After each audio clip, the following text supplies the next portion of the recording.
Сәлем, қалдарыңыз қалай, көңіл-күйлеріңіз қалай? Бүгін мен бір осындай жерде жүрмін. Міне, қандай тамаша табиғат. Алла тағала шексіз ғой. Бір жерде құм тас ен жерде осындай тіршілік жаратып. Ай, Алла.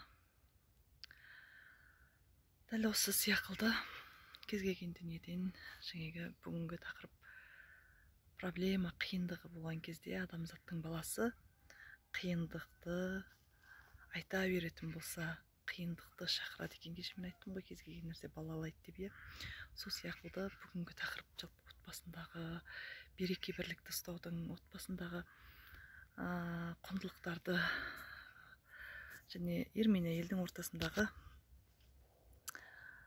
сыйластықты сақтаудың сыры, сіз үйіңіздің ішінде болып жатқан мәселелерді жалпы отбасындағы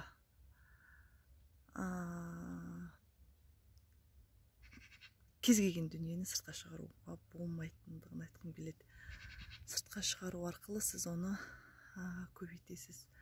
Және біз қай кезде шығарамыз, негізі ойбай жақсы болды деген кезде айтпаймыз ғой.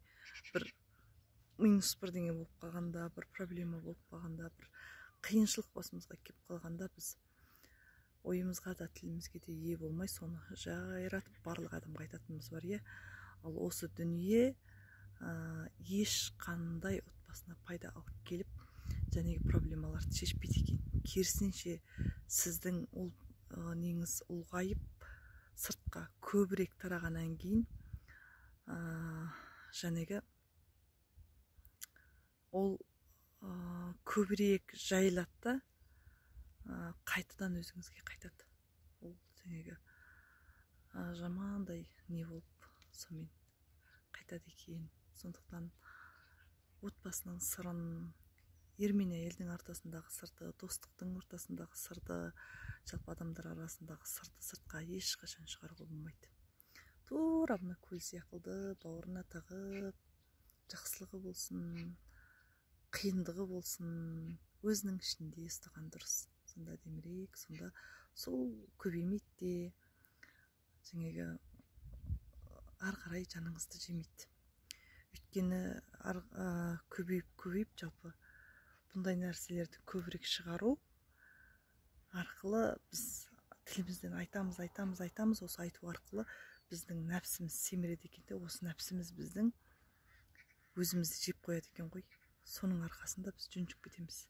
Сол үшін ешқашан басыңызда қандай бір қиындық бар ма, оны Аллаға ғана айтыңыз. Жалпы проблеманы, қиындықты адамдарға айтуға болмайды. Тек Аллаға айтыңыз. Алла білуші, Алла барлығын шешіп береді. Тіпті бір хадис бар екен, адамның басына бір ауру келген кезде адам шүкір ету керек дейді. Өйткені ауруды берген кезде Алла тағала сол адамның жанына 2 періште жібереді дейді. Сол 2 періште куәгер болып, пендесінің не істеп жатқанын жеткізіп тұрады екен. Сол кезде біреулері ойбай деп, жаңағы одан ары қиналса, одан ары қиындатады екен да. Шүкір, мен қай жерден қателік жасадым, бұл қандай менің қателігіме берілген сынақ болды.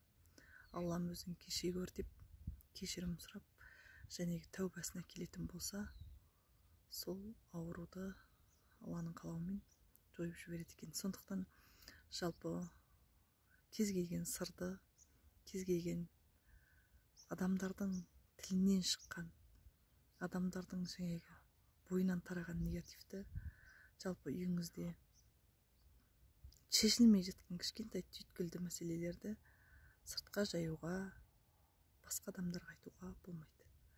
Тіпті жақыныңызға айтсаңыз да, сіз сол мәселенің тура сол көмектеседі-ау, именно шешеді-ау деген жерін ғана айтыңыз. Бықсытып, арғы төркінінен біз не істейміз? 70-ші жылғы, 80-ші жылғы бірдеңелерді қозғап бықсытамыз. Сөйтіп барып, өзімізге өзіміз 2 есе, 3 есе, 5 есе сол проблеманы одан ары туындатады екенбіз. Сондықтан кез келген дүниені жалпы мен баяғыда бір мынандай сөз естігем, таң қалғам. Алтын түйреуішің болса да өзіңнің ішкі өңіріңде болсын деп. Ол деген сөз міне бүгін мына осы көлшікті көріп тағы да бір ойыма оралып тұр. Өзіңіз ғана көре аласыз да. Ол жаңағы сіздің қызғаншақтығыңыздан деген нәрсе емес, керісінше ондай дүниелер жоқ адамдардың қызғанышын тудыру арқылы сіздегі жаңағы болайын деп тұрған жақсылықты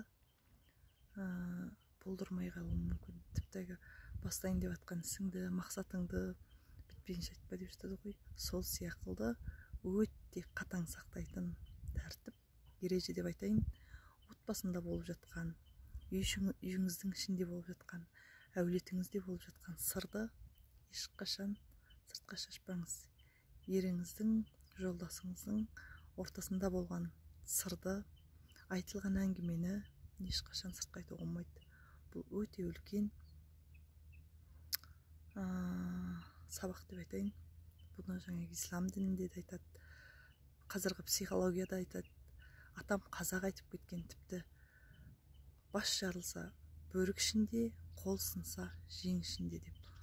Осының барлығы өзің көр, өзің шеш, өзің шеше аласың деген сөз.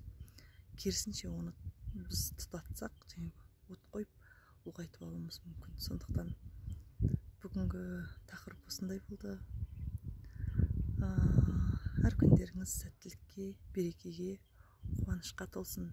Өміріміз сәнді де мәнді болсын. Сіздермен мен тіркеліп, лайк басып, комментария жазуды ұмытпаңыздар.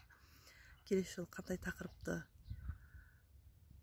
қозғағанды қалайсыздар, комментарияға жаза кетіңіздер.